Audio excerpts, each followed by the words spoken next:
এখন এই জিনিসগুলাকে আমরা বন্ধ করে দেবো ইনশাআল্লাহ।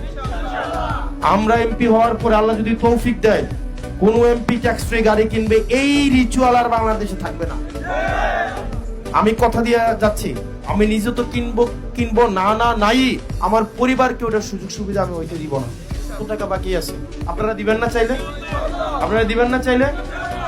জনগণের জন্য যেহেতু রাজনীতি করবো, আপনার জন্য যেহেতু সেবা করব, তো আপনারও তো কিছু দায়িত্ব আছে নাকি? কারণ আমি যদি কর্মই করতে হয়, আলাদা চাকরি করতে হয়, আলাদা ব্যবসায়ী করতে হয়, তাহলে আমি রাজনীতিটা করব কখন? আপনি আমারে বুঝান। তার মানে আমার দায়িত্ব কে নিতে হবে? কে নিতে হবে?